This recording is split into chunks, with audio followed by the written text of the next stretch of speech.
Hi, I'm Peter Adamson, and you're listening to the History of Philosophy podcast, brought to you with the support of King's College London and the Leverhulme Trust. Online at www.historyofphilosophy.net.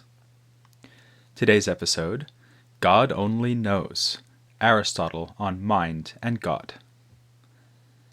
How can you tell if someone is a philosopher? There are a number of potential clues. Does this person like to argue? Do they have a habit of staring off silently into the middle distance? Do their grooming and hygiene leave something to be desired? Chances are you're in luck, you've found yourself a philosopher. But an almost surefire test is this. Tell them that you yourself are a philosopher. If you are dealing with a normal person, they'll say something like, "Gosh, so, what do you do all day?" But if you're talking to a philosopher, they will ask you what area of philosophy you work in. Professionals know that philosophy has many branches, and that no one these days is a philosopher in the sense Aristotle was, a pursuer of all the knowledge that mankind can hope to possess.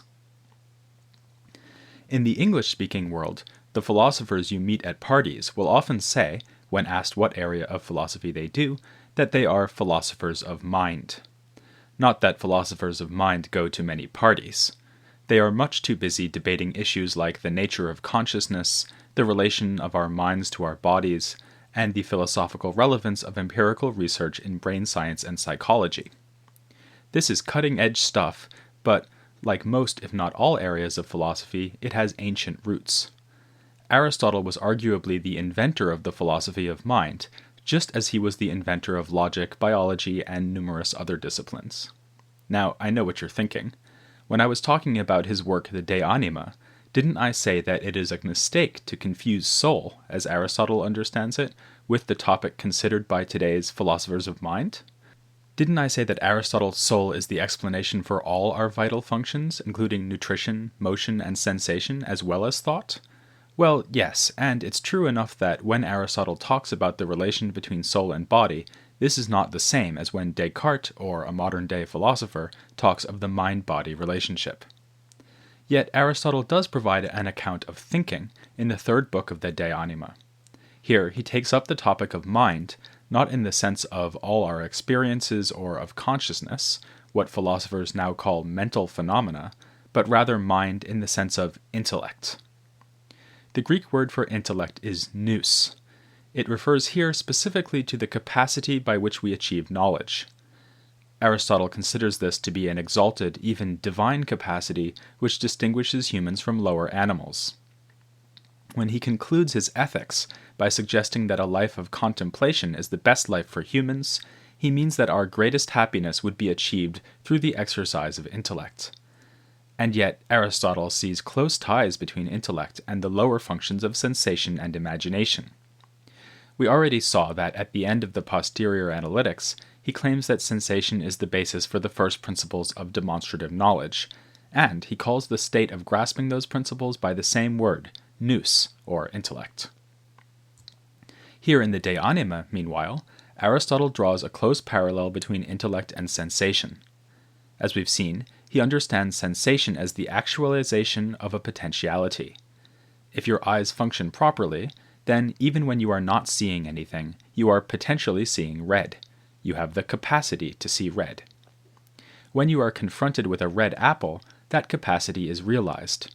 Your sight becomes not just potentially red, but actually red, which is just to say that you see red. The same kind of story can be told for the intellect. Your intellect is a capacity you have, thanks to your possession of a human soul. When it is actualized, what you do is think. But what Aristotle seems to mean by thinking here is something rather special. He doesn't mean thinking about what you'll have for dinner, say, or trying to remember where you left your keys. He means having a grasp of essences or forms out in the world. When you think in this way about giraffes, you actually grasp the nature of giraffe, just as vision actually grasps the redness of an apple. So, we might think of intellect as relating to natures, the way vision relates to colors. There is at least one big difference between thinking and seeing, though. Unlike vision and the other senses, intellect uses no bodily organ. It is realized through our souls, but not through any part of our body. It's no surprise that Aristotle fails to identify the brain as the seat of intellect. For him, the brain is basically just a refrigeration unit designed to balance the heat stemming from our heart. It is the heart that serves as the command center. For instance, it is the ultimate seat of sensation. But we don't use it to think, nor do we use any other part of the body. Aristotle's argument for this begins from the observation that you can think about anything. Everything is a possible object of intellection. And intellect thinks by actually taking on the form of what it thinks about. This means that if it were seated in an organ that were, for instance, hot, it would always be thinking about heat, because it would always be actually hot. But this is clearly not the case. Rather, in its basic state, intellect is only potentially everything.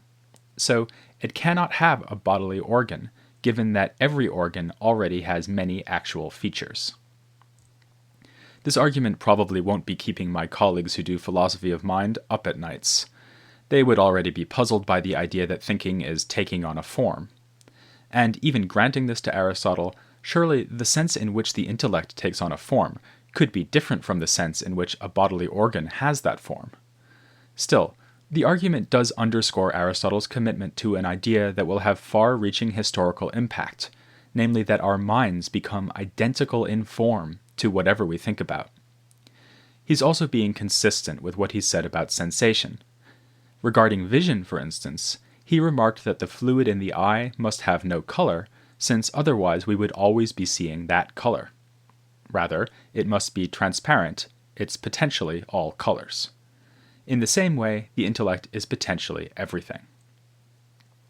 The idea that we think without using a bodily organ gives us a hint as to why Aristotle believes that intellect is something divine.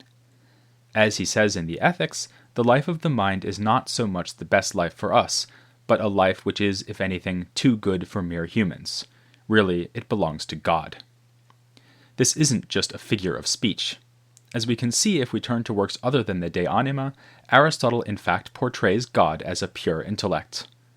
To piece together his account, we need to return to his cosmology as it is laid out in the Physics and another treatise called On the Heavens.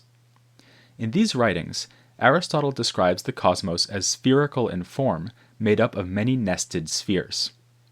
At the edge is the outermost sphere, in which are embedded the so-called fixed stars, the ones that, when seen from Earth, appear to rise and set every night and to move together. Other stars can be seen to change position from night to night, wandering against the background of these fixed stars. These are the so-called planets. The word planet comes from the Greek verb, meaning to wander. The planets are embedded in further spheres nested inside the outermost sphere of fixed stars. Our lower realm is beneath these heavenly spheres at the center of the cosmos. It is made up of the four elements which are mixed together to produce the earth, the seas, the sky, and all the plants, animals, and other substances we see around us. It would seem that the celestial motion is somehow responsible for the mixture of these elements. And the celestial motion can be traced back to the motion of the outermost sphere. For it is the daily rotation of this sphere that accounts for most of what we see in the night sky. The wandering of the planets is due to slight changes in their rotation, introduced by the various motions of the spheres upon which they are seated. But basically, the planetary spheres likewise go around once per day, carried around by the outermost sphere. And by the way, on this story, the sun and the moon count as planets. Thus, if we want to ask what ultimately explains all motion, all generation and destruction in our cosmos, we need to find the cause of the motion of the outermost sphere. It will be this mover that sets in chain the complex series of celestial rotations that mix up the four elements to yield the environment we live in. When giraffes lope across the savanna, that motion can be traced, very indirectly, back to the single, simple rotation of the outermost sphere. I think I'm not giving anything away if I now say that the cause of this rotation is God. But why think that this motion, or any celestial motion, has any cause at all? Why not just say that the motion is a brute fact about the cosmos? This question presents itself with particular force in light of Aristotle's belief that the world is eternal, a central claim in both the Physics and On the Heavens. As I discussed in my interview with Richard Sorabji, Aristotle is convinced that the world has not only always existed, but has always looked much as it does now, with the same heavenly rotations, the same animal and plant species. Although Aristotle does want to find a place for God in his cosmology, his God is not a creator. So, again, why think that the heavens need any explanatory principle? Aristotle gives several answers here, though perhaps the basic underlying idea is simply that the internal heavenly motion cannot just happen to be the way it is, but must have a cause. This would bring the heavens within Aristotle's general conception of nature, where nothing is unexplained and everything has a purpose. But he wants to establish exactly what this cause will be like, so he gives the following argument. The motion of the heaven is eternal, and thus in a sense infinite. But nothing finite can have enough power to perform an infinite motion. Imagine trying to run a car forever on a finite amount of fuel. However efficient the car is, it will run out of fuel eventually. Now, the heavens are finite, since they are bodies of enormous but nonetheless limited size. So, they cannot have the power to move eternally under their own steam. They need an external mover. Obviously, this mover cannot have a body, since if it did, it too would be limited, finite. So the external mover is immaterial. At the risk of complicating matters, I should say that Aristotle's argument will apply to each individual heavenly sphere. There is not only the outermost heaven, but also all of the planetary spheres. And actually, it's even worse, since Aristotle, following the astronomical theory produced in Plato's Academy by men like Eudoxus, believed that each planetary motion must be explained as a combination of several simple rotations. This explains why the planet moves in a wandering path across the sky from night to night. Aristotle seems to have improved upon the mathematicians here by positing several actual physical spheres for each required planetary motion, with further spheres to counteract those motions to prevent them from being passed on to lower planets. Eudoxus and others had simply observed that combining enough circular motions would yield the right mathematical calculation for expressing, say, the motion of Venus, but they postulated no physical mechanism. Aristotle instead assumes that there are real physical spheres, and to account for the planetary motions we see, we will need several dozen of them, each of which needs its own immaterial mover. So God is not, for Aristotle, utterly unique. He is simply the greatest and most important of the bodiless celestial movers. As Aristotle says, earlier thinkers had a vague intuition of this truth when they spoke of many gods. There are indeed numerous divine beings, but they are not the squabbling family of Hesiod and Homer. Aristotle follows the lead of Xenophanes and Plato by scrubbing the gods clean of almost all human features. They are simply separate, immaterial substances, and they cause the various heavenly spheres to move.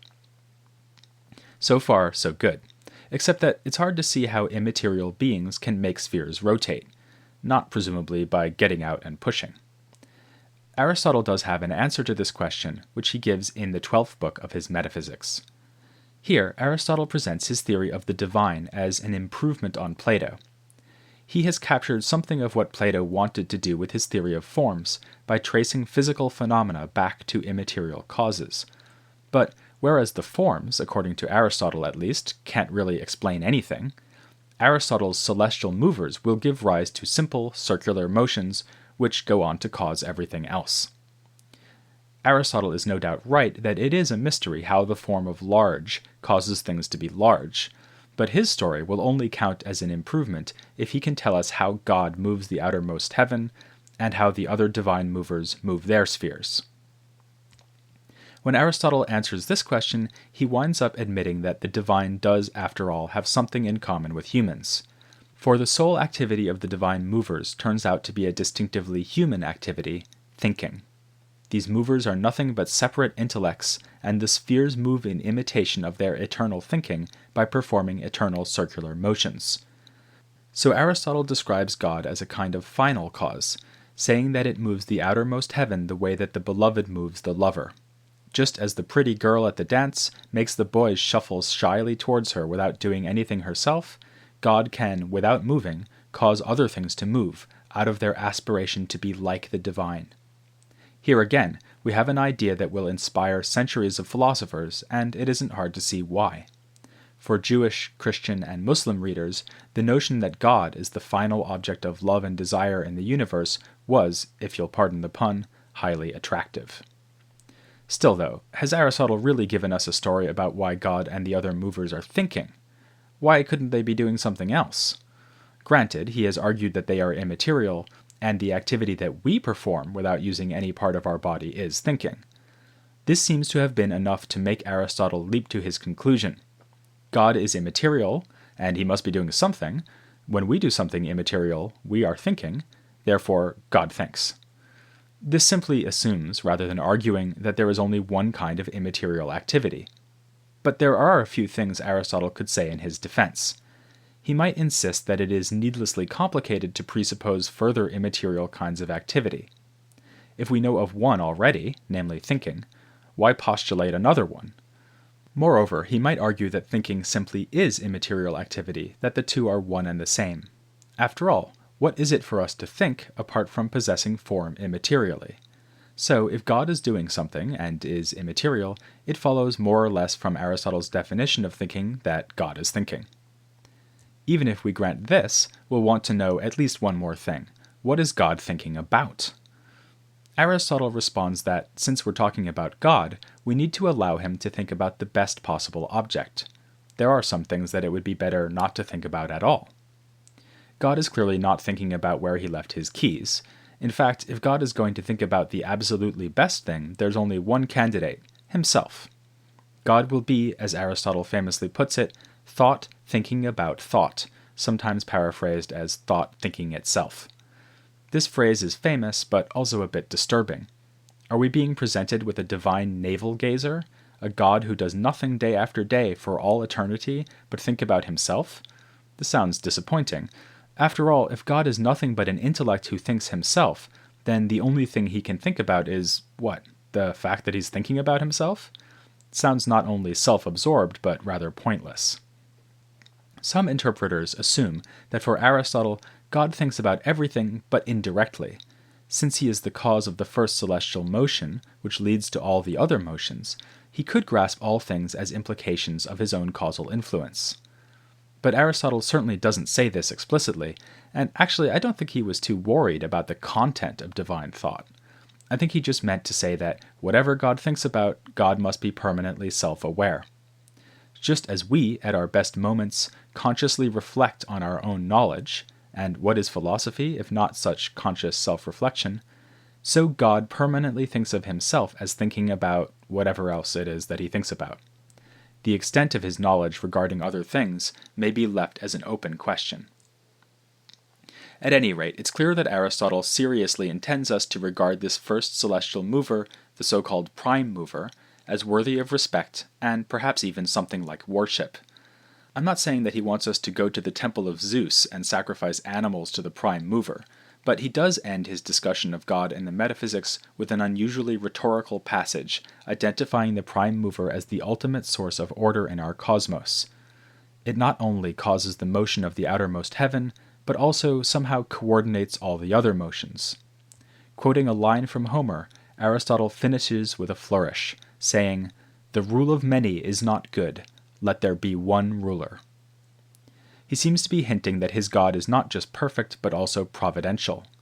Again, authors in future generations will take note and take advantage, weaving Aristotle's theology together with the teachings of revealed religion. Aristotle's God is very much a God of the philosophers, in every sense of that phrase. The most appropriate type of worship is no doubt what Aristotle himself does, to contemplate God through reasoned argument. And God is himself a kind of philosopher, but better, a pure intellect who always thinks about his thinking, and never has to go to sleep. God thus provides a standard for all other things to imitate. The heavens imitate his thinking by their unending celestial rotations. Even plants and animals imitate the divine through reproduction, which allows them to attain a kind of immortality of their own. Their species will live on endlessly, although the individuals die. As for us, we can imitate God by doing philosophy. If this all leads Aristotle's readers to infer that Aristotle is the most godlike man they know, that would probably be okay with him. But there is another way for us to imitate God. God is the ruler of all things, who brings order and harmony. We can do something similar in our practical affairs. By setting up sound systems of governance in our cities, we humans can imitate the order of the universe, an idea already endorsed by Plato in the Republic and the Timaeus. What systems would produce the best possible order? To find out, we'll need to turn to another Aristotelian treatise, which is in no small part a response to the Republic, and which handles its political proposals just as roughly as the Metaphysics handles Plato's theory of forms. But I'm sure Plato wouldn't mind your electing to join me next time for Aristotle's political philosophy here on the History of Philosophy without any gaps.